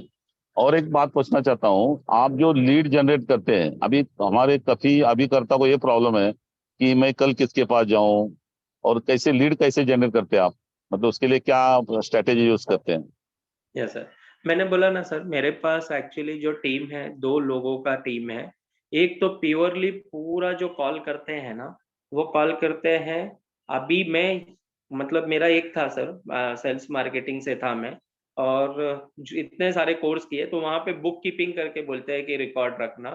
तो वो उसमें मैं मास्टर हूँ। जिनसे मिलता हूँ, तो उनका रिकॉर्ड जनरेट होता है। उसमें उनके बर्थडेज़ होते हैं, वो भी हम लिखते हैं। तो वो बर्थडेज़ के दिन हमारा जो स्टाफ है ना, वो कॉल करता है। तो एक दिन में 10-12 बर्थडेज़ होते हैं, तो उनको कॉल करते हैं, तो वहाँ से 1-2 मीटिंग मिल जाता है। उसके बाद मेरा ऑफ़िस है, तो ऑफ़िस में भी वॉकिंग कस्टमर्स प्रीमियम भरने आते हैं, तो उनसे रिलेशन हो जाता है। मेरे मेरे यहाँ पे प्रीमियम जो भरने को आए, उनको बिठाते हैं और चाय भी पूछते हैं सर। अगर वो चाय-कॉफ़ी बोले, तो चाय-कॉफ़ी भी पिलाते हैं, भले ही वो दूसरे के कस्टमर हों। हमारे भी कस्टमर आएँगे, तो हम उनको चाय-कॉफ़ी पूछते हैं और उनको चाय मिलता है। तो एक रिलेशन हमारे साथ बहुत अच्छा हो गया है, 5-10 रुपए की चाय से या कॉफ़ी से, कि कस्टमर आता है, बाकी आपको कहीं पे भी नहीं मिलेगा, जहाँ पे कस्टमर को बिठा के चाय देते हैं, बाहर से ही प्रीमियम लेके छोड़ देते हैं। तो उसके कारण वो रिलेशन बिल्ड थोड़ा अच्छा होता है, और वो अपने दूसरी बार तो अपने एजेंट के पास जाता ही नहीं है, हमारे यहाँ ही पॉलिसी करता है जो प्रीमियम भरने आता है। तीसरा चीज़ है कि जो मेरे ऑलरेडी क्लाइंट्स हैं, जिनको हम प्रीमियम के लिए कॉल्स करते हैं, तो उन्हीं को कॉल करके उनसे हम रेफ़रेंस लेते हैं, या किसी का डेथ क्लेम सेटल किए हैं, या फिर किसी का लोन किए हैं, किसी का सरेंडर भी करके दिया है दूसरे लोगों का, तो उनसे रेफ़रेंस लेते हैं। और ये हो गया किसका, हाँ, रिन्यूअल्स के टाइम जब प्रीमियम में कॉल करते हैं ना, तो उनसे रेफ़रेंस माँगते हैं कि सर इतना सालों से आप हमारा सर्विस ले रहे हैं, तो कुछ रेफ़रेंस दे सकते हैं क्या? या नया इन्वेस्टमेंट प्लान्स आया है, ये प्लान आया है, तो उसमें कुछ इन्वेस्टमेंट कर सकते हैं क्या आप? ऐसा करके मेरा स्टाफ बात करता है। फिर वो अपॉइंटमेंट डेली मेरे को 2 से 3 मिलता है, और फिर उसपे हम लोग मीटिंग करते हैं। उसके लिए आप रिकॉर्ड कीपिंग के लिए कौन सा सॉफ्टवेयर यूज करते हैं? कुछ नहीं सर, पूरा अपना जो है ना लैपटॉप में यूज़ करते हैं हम। अच्छा, लैपटॉप में यूज करते हैं, कौन सा मैंने वो सॉफ्टवेयर? 10 टास्क लिया था, मुझे वो समझा ही नहीं, ना मेरे स्टाफ को समझा, तो 1-2 अच्छा। बार किया, तो वो हाँ। नहीं समझा, तो फिर मैंने छोड़ दिया सर। अभी तो हम अभी लोग हाँ, अभी कैसा रख रहे रिकॉर्ड जो आप बोल रहे हैं? अभी मेरे पास समझ लीजिए 3000 डेटा है, जिनको मैं हाँ। मिल चुका हूँ, और मेरे अच्छा। पास जो पॉलिसी सर्विसिंग के लिए है, पॉलिसी कस्टमर है, वो 650 लाइट्स है मेरे, ठीक है? हाँ। ये इसके लिए एक अलग लड़की है, इसके लिए अलग लड़की है। तो इसमें अच्छा। क्या होता है ना, हम ये कॉल करते हैं, तो उसके नीचे रीज़न रिमार्क में लिखते हैं, और रिमार्क अच्छा। में लिखने के बाद एक डायरी रखा है, मेंटेन किया है। मान लो ये अच्छा। क्लाइंट बोलता है कि मंडे को कॉल करना, तो वो मंडे के दिन उसके डेट में वो डायरी में मेंशन कर लेती है कि मंडे को इनको कॉल करना है। तो ऐसे ही उसमें कैसे होता है, जैसे गन्ने का जूस डालते हैं, हम्म। लकड़ी डालते हैं तो जूस निकलता है, उसे यस। डेली का काम है कॉल करने का, फिर उसमें से किसी ने हाँ बोला तो ठीक है, फिर उसके बाद वो अपॉइंटमेंट दे दिया तो उसका डेट में वो बरोबर कॉल करेगी, क्योंकि वो बुक में रहता है ना, रजिस्टर खोला तो आज देखा 15 लोगों ने बोला है तो ये 15 जन को पहले कॉल करेंगे, फिर उसमें से अपॉइंटमेंट हुआ वो मुझे देंगे। अब इसमें से अपॉइंटमेंट नहीं आया तो फिर अपना जो है जो डेटा है उसमें कॉल करेंगे, ऐसा है। अच्छा, टेली कॉलिंग में जो काम कर रहे हैं, टेली कॉलिंग में एक्चुअली आपका जो टेली कॉलिंग जो करते हैं तो वो आपको लीड जनरेट करके देते हैं, बराबर है यस। ना? ऐसे ही होता है ना? हाँ आप बराबर। मतलब आप खुद जाके कॉल जाते है क्या? नहीं मतलब डेली आप 5 कॉल किया, 10 कॉल किए, नहीं सर, ऐसा अभी होता है? हाँ हाँ। नहीं, अभी ये सब मैंने बंद किया है। मेरा अच्छा। अपॉइंटमेंट ही पूरा स्टाफ करके देता है और फिर ही हाँ। तभी जाता हूँ मैं। ओके, तो मतलब टेली कॉलिंग बहुत इंपॉर्टेंट है। मतलब अपने इनके ऑफिस में टेली कॉलिंग होना चाहिए, डेली रिकॉर्डिंग मेंटेन होना चाहिए। ये तो और सर हाँ मैं बीच में नहीं था ना, मैं हाँ बीच में तो अभी ये महीने में तो बहुत ट्रैवल हुआ, क्योंकि हाँ। गांव में गया था एक 15 दिन के लिए। अच्छा। तभी भी मेरा ऑफिस से 2 LIC का सेल और 4 मेडिक्लेम हुआ। बहुत और बहुत बढ़िया। बीच में मैं चेन्नई गया था बच्चे का एडमिशन के लिए, 3-4 दिन ओ- नहीं था, तभी भी ओके। 2 मेडिक्लेम हुआ। और अभी अच्छा मैं वियतनाम में था 6 दिन इंटरनेशनल टूर पे, तो अच्छा वहां पे भी उन्होंने एक LIC और 2 मेडिक्लेम किया। यानी अच्छा। वो ऑटो पायलट सॉरी दया सर जो हाँ बोलते हैं ना, वो सिस्टम मैंने करीबन 70% कर दिया है कि अगर मैं नहीं भी ना हाँ। तो भी वो कर सकते हैं, मगर कैसे है ना, वो बड़ा प्रीमियम नहीं निकाल सकते हैं, जैसे मेरा यस यस, समझने का बराबर, हाँ तरीका बराबर। है। हम लोग कैसे फाइट फाइंडिंग करते हैं ना, कि कैसे यस क्या यस करें, उसको क्रॉस सेलिंग यस। करें, कैसे करें, तो बच्चे लोग नहीं कर पाते। बच्चे लोग क्या है, 1000 का प्रीमियम ले लो, 2000 का हाँ प्रीमियम, वो नॉर्मल एजेंट जैसा, भाई कितना हाँ तुम्हारा सेविंग कर सकते हैं, 1000 रुपया, तो उसके हिसाब से 2-3 प्लान बना के दे देते हैं। हाँ, सेल होता है, ये बड़ी बात है। सेल हो रहा है ना, यस। टेली कॉलिंग से सेल हो रहा है, ये बड़ी बात है। क्योंकि अभी ऑटो पायलट में यही सिखाया है दया सर ने, लोगों को काम को लगाना है, लोगों से काम लेना है। तो वो यस। अगर काम करेंगे तो ही आगे बढ़ेंगे, क्योंकि फ्यूचर जो है वो ऑटो पायलट में फ्यूचर है। ये तो वासु हाँ सांबाजी कौन है? वासु सांबाजी क्या? हाँ, क्या बोले? वासु सांबाजी कोई है, हाथ दिखा रहे हैं। क्या बोला? हाँ बोले, संभाजी आपको कुछ बोलना चाहते हैं आप? आपको म्यूट करता हूँ, 1 मिनट का। वास्तु संभाजी, 1 मिनट है। Hello hello hello hello. Vastu गलती से संभाजी हाथ कुछ लग बोलना गया। चाहते? गलती से हाथ लग गया, हेलो। Okay okay okay. हाँ कोई बात नहीं, कोई बात नहीं, वही पूछना था। हेलो। हाँ प्रदीप जी, हेलो। कंचन, हाँ। हाँ उनका गलती से हाथ लग गया, कोई प्रॉब्लम नहीं है। और एक पूछना था प्रदीप भाई, अभी मतलब किसी के क्वेश्चन है तो पूछ सकते हैं आप। हाँ, आपका यूएसपी क्या है? मतलब आप कौन से आइडिया यूज करते हैं जिससे तुरंत पॉलिसी बिकती है? सर अभी मैंने बोला ना, मेरा जो यूएसपी है, बच्चों की हाँ। शादी, मैरिज ओके। और रिटायरमेंट। दूसरा रिटायरमेंट, यही है मेरा यूएसपी। Okay okay okay. हाँ हाँ। और अभी कोई किसका क्वेश्चन है तो पूछिए, 6 मिनट बचा है। किसका भी कुछ क्वेश्चन है तो पूछिए, किसको बोलना है तो बोल सकते हैं। किसी ने लिखा था कुछ। नमस्कार सर। हाँ हाँ बोलिए। नमस्कार सर। हाँ आवाज आ वो रहा है, हाँ कहते हैं नमस्कार। सर टेली कॉलर आते हैं टेलीफोन में। टेली कॉलर क्या सर?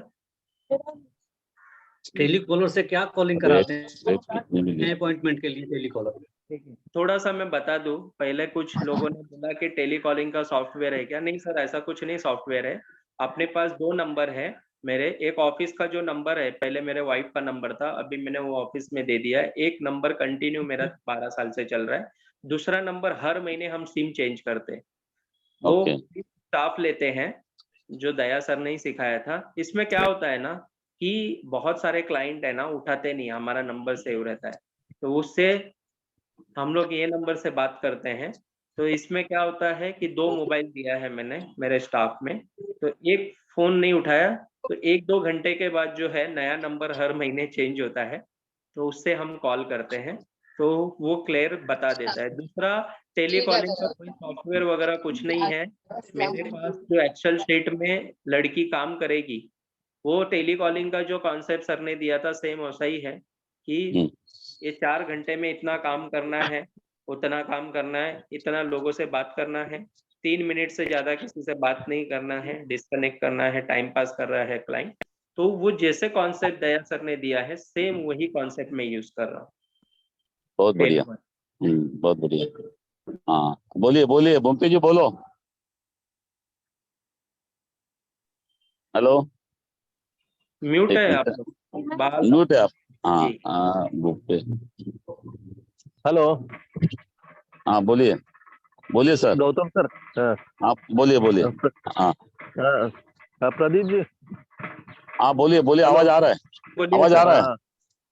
हाँ, प्रदीप जी मैं आपको जानता हूँ, सुनील सर के IOE में ट्रेनिंग में मिले हैं।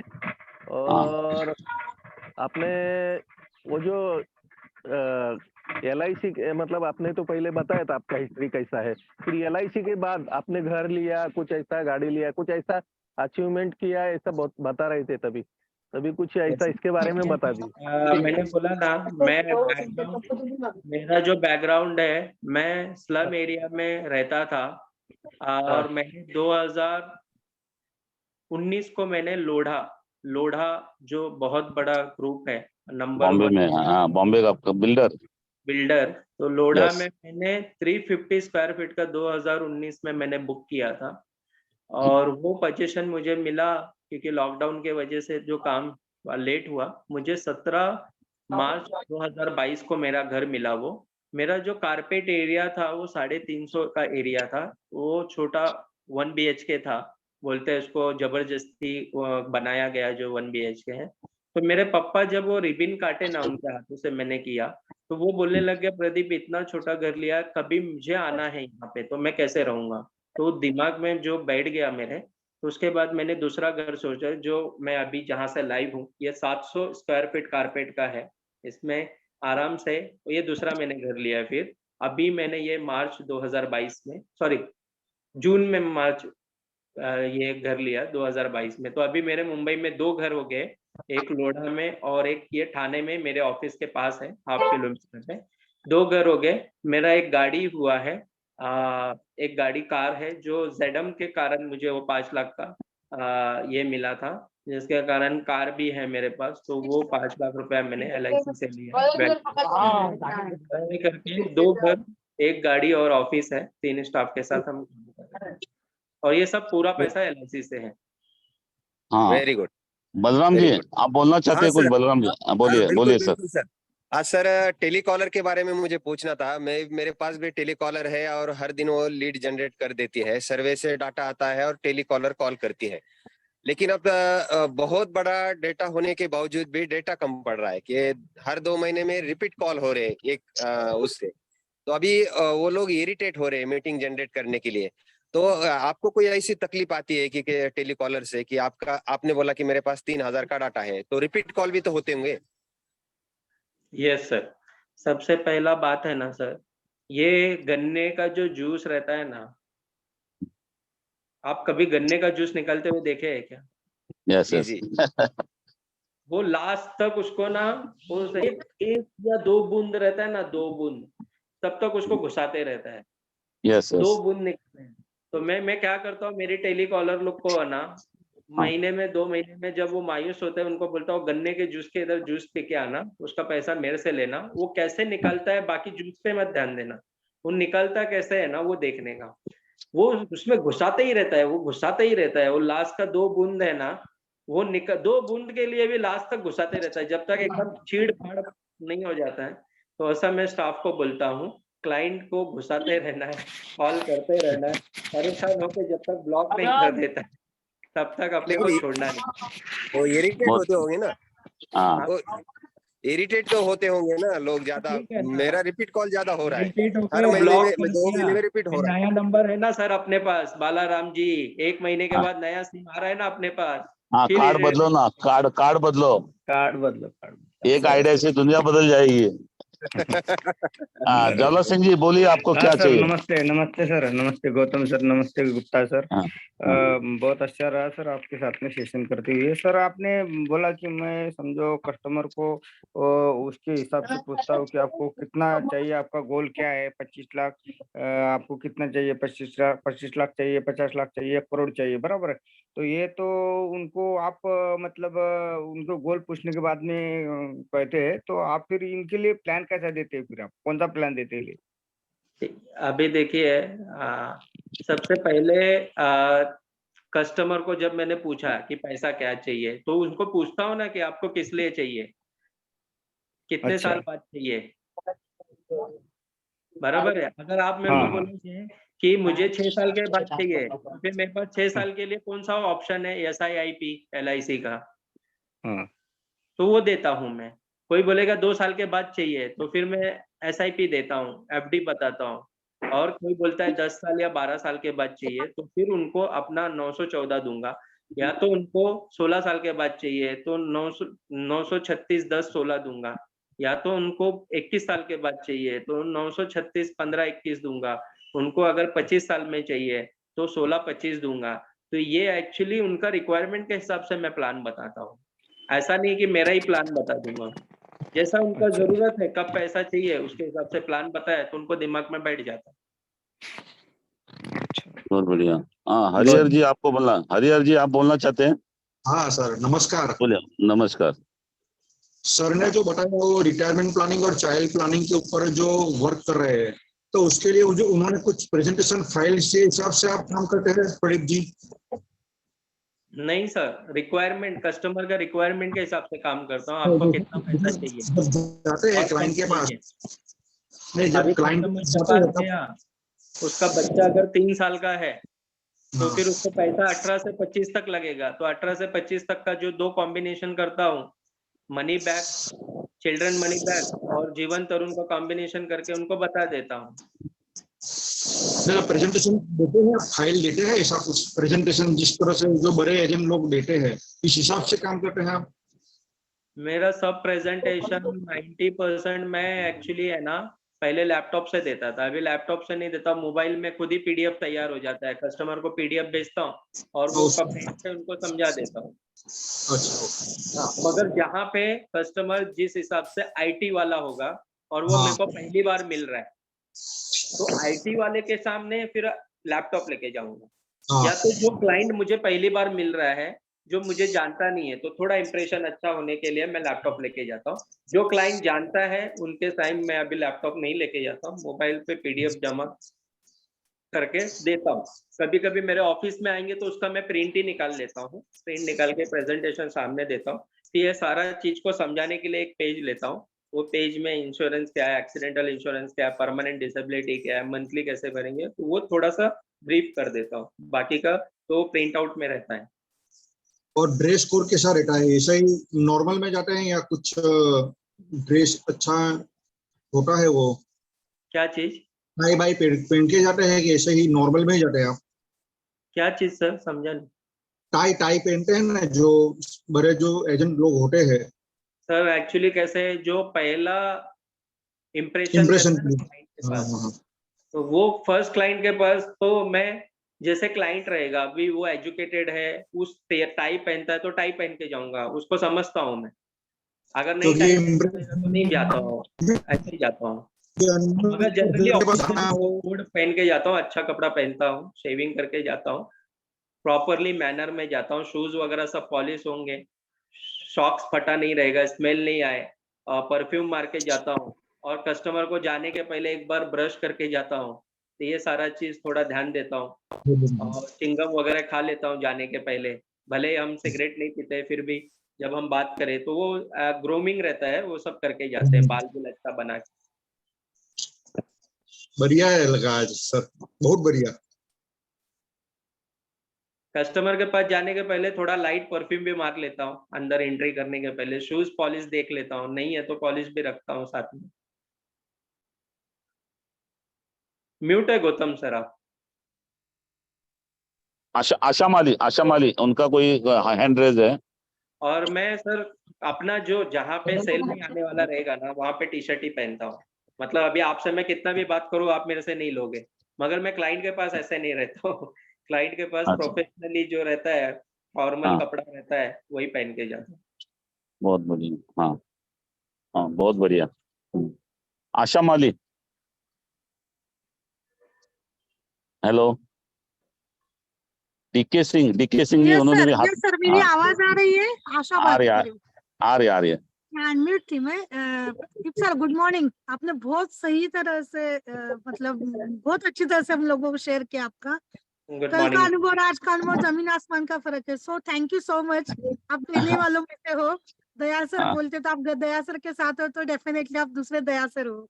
मुझे एक यस। बात पूछनी है। एक्चुअली मैं बहुत सारा ऑटो पायलट मोड मेरा मतलब मेरी भी सिस्टम लगा दिया मैंने।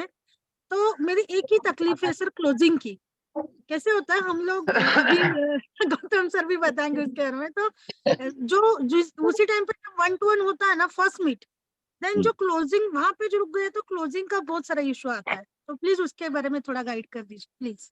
Thank you. मैडम देखिए, जो ये अभी 2.5 लाख का सेल है ना, सालाना, और 30,000 का एसआईपी जो आया है, इसको 4 साल के बाद मुझे मिला है। ऐसा नहीं है कि दया सर और प्रदीप गुप्ता का क्लोजिंग फटाक से होता है। सिर्फ हमारा काम ये है ना कि डेली 3 से 4 लोगों को मिले, तो फॉलोअप इतना हो जाएगा ना, आपको जो ना बोल रहे हैं उनका लिस्ट छोड़ के हाँ वाला ज़्यादा बढ़ जाएगा।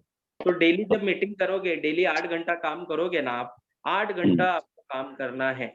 चाहे आप सर्विसिंग का काम करो, चाहे फील्ड में रहो या कस्टमर के पास रहो, 8 घंटा रेगुलर।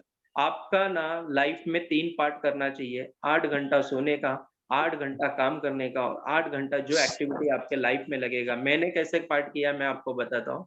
8 घंटा सोने का, तो 8 घंटा कभी नहीं सोता हूँ मैं, 6 घंटा सोता हूँ और 10 घंटा काम करता हूँ। और 8 घंटा जो बचा है उसमें 4 पार्ट किया, 2 घंटा एक्सरसाइज करता हूँ मैं डेली, 2 घंटा फैमिली के लिए देता हूँ, बच्चों से बात करना, वाइफ के साथ रहना, 2 घंटा ये जैसे ज़ूम वगैरह ट्रेनिंग है या उसे ये, और 2 घंटा कल का प्रेज़ेंटेशन या पढ़ाई मुझे कुछ करना है। तो ऐसे मैंने 4 पार्ट बनाए हैं।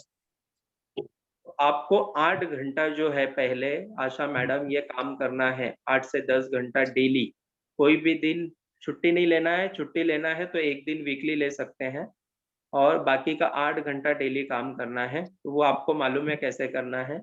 अगर नहीं मालूम है तो कोई बात नहीं है, पैम्पलेट और कार्ड लेके निकल जाइए शॉप में, सभी को मिलिए। मैं ऐसा हूँ, मैं एलआईसी एजेंट हूँ, आपका कोई भी सर्विसिंग का काम रहेगा ये ले लीजिए, और हमारे कुछ प्रेज़ेंटेशन नए आए हैं प्लान में, ऐसा करके बताइए। डेली अगर 20 लोगों को मिलेगा, 1 पॉलिसी आपका हो जाएगी। बहुत बढ़िया। जॉब जॉब जैसा काम करना है। जैसे कि जॉब में 8 घंटे का पगार मिलता है ना, तो वैसा पगार मिलता है, वो हिसाब से काम करना है। और दिमाग में ये सोचना है कि मेरे को आज 10 लोगों को इंश्योरेंस देना ही है, निस्वार्थ भाव से। आपको मतलब ये इंटरेस्ट नहीं चाहिए इंश्योरेंस में, अपने को कमीशन आने वाला है, वो चीज दिमाग में नहीं चाहिए। अपने को क्या चाहिए, एक अच्छी चीज लोगों को दे रहे, एक उनको सिक्योरिटी दे रहे, उनके बच्चे की शादी में पैसा दे रहे, उनके रिटायरमेंट में पैसा दे रहे। ये बात लोगों को अच्छी लगती है। तो विदाउट एनी इंटरेस्ट आपको बात करनी है। कल के सेशन में यही हुआ था कि मुकेश सर हमको बोल रहे थे कि कोई इंटरेस्ट, विदाउट, पूरा माइंड खाली कर दो, विदाउट इंटरेस्ट से बात कीजिए, तभी आपका क्लोजिंग बहुत बढ़ जाएगा। यस सर, हाँ, थैंक यू हाँ, हाँ, सो मच। हाँ। डीके सिंह जी, आपको कुछ पूछना है? गौतम जी, हाँ, बोलिए। टाइम 7:09 हो गए, लास्ट का शेयरिंग लेंगे, लास्ट का क्वेश्चन नहीं, लेंगे। पूछ लो, आपको जो पूछना है पूछ लो। अभी 10 मिनट अपने और बढ़ाएंगे, क्यों, अच्छी बातें हो रही है, कंटिन्यू करेंगे। आपका कोई क्वेश्चन है? नहीं सर, उनका डीके सिंह जी का कोई क्वेश्चन नहीं है। हाँ, गणेश साहब जी। हाँ, ठीक है, कोई बात नहीं। चलो, प्रदीप सर ने बहुत अच्छा पूरा सेशन हैंडल किया है, बहुत अच्छी अच्छी बातें बताई, जिसके उन्होंने जो बताया उनका रूटीन कैसा है, उन्होंने कैसा ड्रेसअप करना चाहिए, किस तरह से छोटी छोटी बातें उन्होंने ध्यान रखी है, कस्टमर की नीड क्या है, रिटायरमेंट, मैरिज का प्लानिंग, मतलब रिटायरमेंट का, एजुकेशन का प्लानिंग, ये बातें करके अपन बहुत अच्छा काम कर सकते हैं। बहुत अच्छी तरह से आपने प्रदीप जी बताया है, और दिल खोल के बताया है, उसके लिए शुक्रिया। और आगे भी आपको बुलाएंगे, और आज सभी के लिए सभी पीटीवाई करेंगे, इनको प्रदीप गुप्ता जी को पीटीवाई करेंगे। और उन्होंने एक मेरे एक प्रश्न पूछने से, मतलब तुरंत बात करते ही दूसरे दिन तैयार हो गए। ये बहुत बड़ी बात, बहुत बहुत अच्छी बात लगी कि वो तुरंत तैयार हो गए। तो धन्यवाद, धन्यवाद सर। सर तुरंत तैयार रहेंगे, कमांडो है अपने वो। हाँ यस सर, वो कमांडो मेंबर है। Yes yes. नहीं हो आप और लोग अभी प्रदीप जी आप रहिए, अब डेली आना चालू करिए, बहुत अच्छा काम होएगा। क्योंकि अभी दया सर, अभी बहुत ऑटो पायलट का ये सब बहुत अच्छी चीजें हो रही है, बहुत अच्छा ज्ञान मिल रहा है, तो और काम बढ़ेगा अपना। Thank you. पक्का सर, मैं पूरा कोशिश करूंगा कि मैं आपके साथ जुड़ूं और आप लोगों के साथ मेरा भी अच्छा काम हो और आप सभी का भी काम हो। तो मैं ब्लेसिंग चाहूंगा आप सभी से। अगर मैंने इस साल सीओटी करना है और उसकी प्रेरणा एक्चुअली लास्ट दो साल से मैं सीओटी का सोच रहा हूँ, इसके पहले नहीं सोचा था। तो हम 2 एमडीआरटी से थोड़ा कम या 1.5 एमडीआरटी कर रहे हैं पिछले 2 सालों से। नहीं होगा, पक्का होगा। आप तथास्तु, सभी तथास्तु करेंगे, सभी को तथास्तु और पीटीवाई करेंगे। मेरे को कैसा आया ना, अभी मैं वियतनाम गया था मतलब 15 दिन पहले। तो वियतनाम में है ना एक्चुअली अमेरिका का और वियतनाम का वॉर हुआ लगभग 1975 में, और ये वॉर चला 14-15 साल। तो ये 14-15 साल जो वॉर हुआ ना, तो इसमें वॉर में ये पता कैसे चला कि वहां पे टैप वाटर ना पी नहीं सकते, तो पीने का पानी बिस्लरी का तो बहुत महंगा है वहां पे, 80 रुपए आधा लीटर, 160 रुपए इंडियन रुपीस में लीटर। तो वहां पे मतलब है ना कि 15 साल तक उन्होंने लड़ाई लड़ा, आज पीने का पानी नहीं है। हम लोग जो वेस्ट करते हैं ना, वहां पे जाके मालूम पड़ा है कि पानी पीने वाला कितना इम्पोर्टेंट है। तो वो जो पीने का पानी इतना इम्पोर्टेंट है, वो क्यों इम्पोर्टेंट है? क्योंकि मतलब वहां पे नहीं मिल रहा है पानी, मगर पीने का क्योंकि उसमें रेडिएशन रहता है तो वो पीते नहीं है, तो उसके लिए वो बाहर से मंगाते हैं, तो उसका कॉस्टिंग इतना पड़ता है। वियतनाम 15 साल उससे लड़ाई लड़ा, 20 लाख से ज्यादा लोगों ने जान गंवाई, कितना लोग इंजर्ड हुए रहेंगे पता नहीं, मगर वो हार नहीं माना, वो जीता। उसने अमेरिका से लड़ाई लड़ा और नॉर्थ वियतनाम और साउथ वियतनाम एक होके वियतनाम हो गए। आज उन्होंने इतना अच्छा डेवलप किया है। वहां पे 2-3 चीज मेरे को अच्छा लगा जो मैं बताऊंगा। वहां पे कोई ट्रैफिक सिग्नल तोड़ता नहीं, रात को 12 बजे भी ट्रैफिक लगते हैं और वहां से गाड़ी रुकती है, और वो ट्रैफिक मतलब ट्रैफिक मुंबई जैसा ही है, मगर कोई इधर उधर घुसता नहीं है, प्रॉपर ट्रैफिक से ही। मतलब सब लोग ने ये सोचा है कि हमें जो है कोई रूल्स तोड़ना नहीं है, तो उसके हिसाब से वो चलते हैं, कहीं थूकते नहीं है, जो कि मतलब कंजेस्टेड है अपना मुंबई जैसा, मतलब गंदगी नहीं फैलाते हैं। तो छोटा छोटा जैसा अपना घर होता है, शॉप्स होता है, वहां पे भी सेम वैसा ही है, मगर ये है कि कचरा करना, थूकना, ये सब नहीं करना है। तो ये सब पंचुअलिटी जो आया है, उसके कारण आज वो अच्छे से डेवलप हो रहा है। मतलब टूरिस्ट बहुत होते हैं वहां पे, दूसरा इनकम नहीं है सोर्स। और सबसे बड़ा कि ना उन्होंने ठान लिया कि बाबा 15 साल लड़ाई लड़े और अमेरिका को हराना है, तो हरा के रह गए, तो अमेरिका वहां से चला गया, छोड़ गए। तो ऐसा ही मैं भी 6 साल से एमडीआरटी कर रहा हूँ, और मेरा सीओटी नहीं हो रहा है। तो वहां पे जाने के बाद ये मैंने सुना है कि छोड़ूंगा नहीं, पंचुअलिटी रखूंगा। तो आप सबका एक ब्लेसिंग चाहिए, इस साल मुझे सीओटी करना है। पक्का पक्का पक्का होगा, आपका पक्का होगा। आपका सभी को सभी थैंक यू। रत्नेश जी कुछ बोलना चाहते हैं आप? यस सर, बोलिए सर। प्रदीप जी बहुत अच्छा आपने प्लान बताया, कंसेप्ट बताया, और जो जो तुम काम कर रहे हैं कि छोटे लेवल से यानी आप ग्राउंड लेवल से टॉप लेवल तक जो पहुंचे हैं, वो जो बताया आपने बहुत ही अच्छा बताया। और काम करने का जो लगन है आपका, कि लास्ट में अपना आपका विजन बताया कि जैसा कि मेरे एमडीआरटी करते आगे सीओटी टीओटी करना है आपको, तो इसके लिए हमारी शुभकामनाएं। और बहुत अच्छा आप काम करते हैं, तो आपको सफलता जरूर मिलेगी।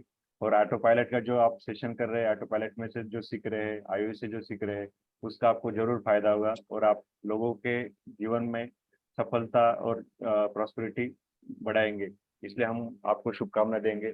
सब हमारे कमांडो प्रदीप जी को पीटीवाई करेंगे और तथास्तु करेंगे, उनकी जो उनकी जो कामना है वो पूरी हो जाए। Thank you sir, thank you sir. कल का सेशन कल भी और शेयरिंग होने वाला है, तो आज ज्यादा से ज्यादा लोग जुड़ जाइए, और आपके जो दोस्त है उनको भी जुड़ने को बोलिए, तो बहुत अच्छा फायदा हो सकता है इसका। तो सभी को मैं लिंक भेजना है, आज जो कल के स्पीकर है तो आज दोपहर तक लिंक भेज देंगे आपको, तो सभी को अटेंड करना है। धन्यवाद, धन्यवाद प्रदीप जी, धन्यवाद। और एक बात बहुत अच्छा लगा आप सभी से बात करके, चाहूंगा कि डेली जुड़ू आपके साथ। Thank you. हाँ, thank you sir, thank you. और एक बात करना चाहूंगा कि अपना 40वां बैच चालू हो रहा है 15 अगस्त को। यस, जिनको जुड़ना है और जिनका साल का रिन्यूअल पेंडिंग है तो वो सब रिन्यूअल करेंगे। हमारे हर ग्रुप में हम लिंक शेयर कर रहे हैं दया सर के माध्यम से, और कोई हम भी शेयर करेंगे। तो हमारे जो दोस्त है कि जो हमारे इंश्योरेंस के कमांडोज है और जो बाकी जो लोग है कि जो आप अपने से जुड़े नहीं है, उनको भी हम वो लिंक सेंड करके उनको जुड़वा सकते हैं। उनको भी हमारे साथ में कमांडो के ये कारवा में साथ जुड़ा लेंगे। तो हम सब एक इनिशिएट लेंगे और हमारे साथ लोगों का, हमारा जो कम्युनिटी है, हमारा जो संगत, अच्छे लोगों की संगत में रहेंगे तो सबकी बरकत होगी। ये हम हर बार सुनते हैं, तो हम ये करने का जो सोचेंगे और जो बांटेंगे वो बढ़ता है। तो ये सबसे हम बांटेंगे और लोगों से मिलते रहेंगे। लास्ट का एक बूस्टर सॉन्ग सुनना था, पर अभी आज भी 7:16 हो गए, तो बूस्टर सॉन्ग सुनेंगे या नहीं सुनेंगे? लगा तो सुन लेंगे।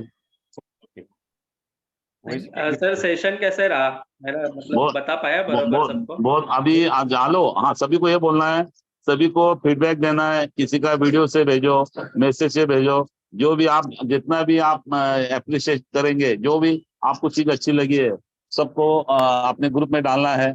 जो भी आपको अच्छा लगा तो उनको भी एक अच्छा मोटिवेशन मिलेगा।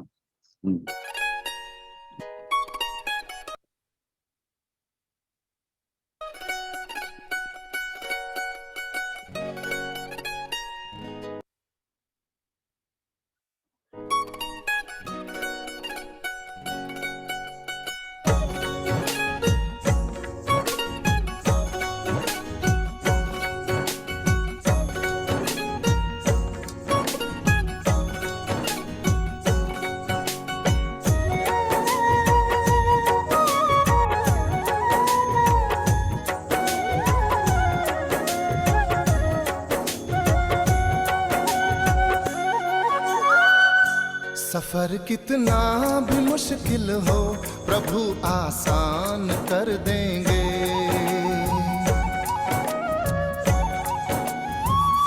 सफर कितना भी मुश्किल हो प्रभु आसान कर देंगे। सफर कितना भी मुश्किल हो प्रभु आसान कर देंगे। जो तुझसे हो न पाएगा,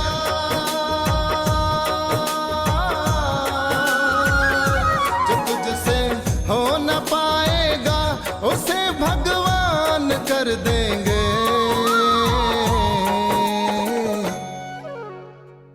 सफर कितना भी मुश्किल हो प्रभु आसान कर देंगे। सफर कितना भी मुश्किल हो प्रभु आसान कर देंगे।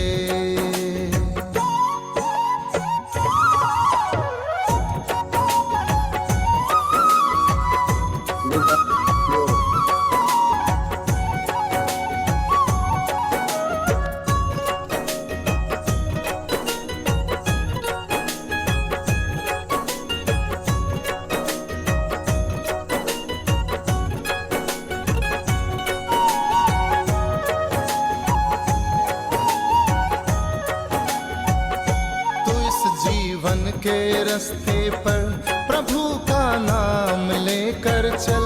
तू इस जीवन के रास्ते पर प्रभु का नाम लेकर चल। बुराई से जरा बचकर भला कोई काम लेकर चल। बुराई से जरा बचकर भला कोई काम लेकर चल। तू चल कल्याण को सबके,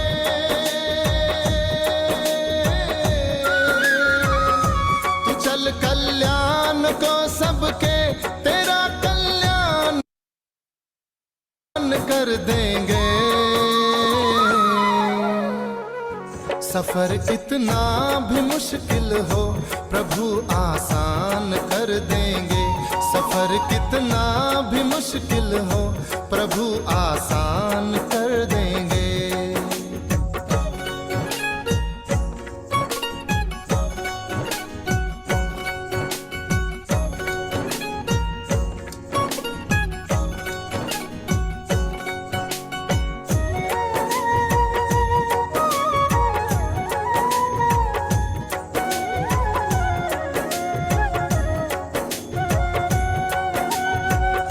प्रभु के नाम से हमने संवरते काम देखे हैं। प्रभु के नाम से हमने संवरते काम देखे हैं। जहाँ मुश्किल ही मुश्किल थी वहाँ आराम देखे हैं। जहाँ मुश्किल ही मुश्किल थी वहाँ आराम देखे हैं। तेरी हर मुश्किल का हल वो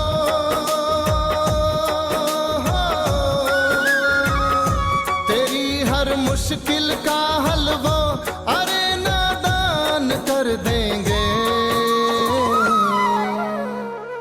सफर कितना भी मुश्किल हो प्रभु आसान कर देंगे। सफर कितना भी मुश्किल हो प्रभु आसान कर देंगे।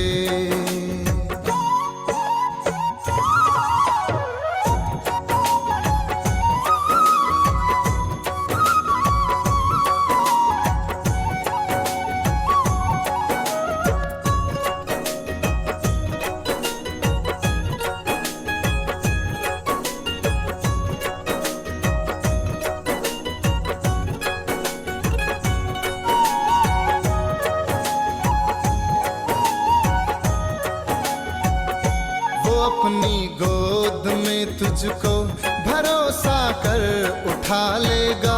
वो अपनी गोद में तुझको भरोसा कर उठा लेगा। तू अपना कर्म करता चल बाकी वो संभालेगा। तू अपना कर्म करता चल के बाकी वो संभालेगा। तुझे अपनी दया से वो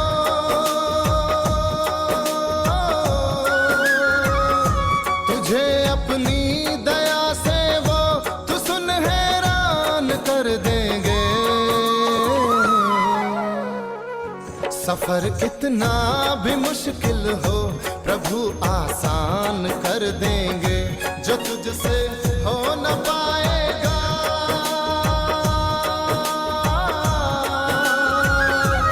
तुझसे हो न पाएगा उसे भगवान कर देंगे।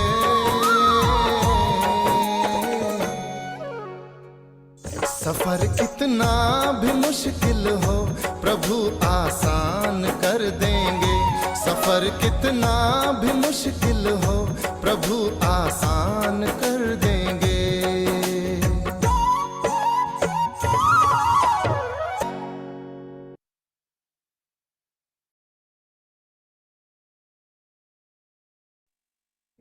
Thank you.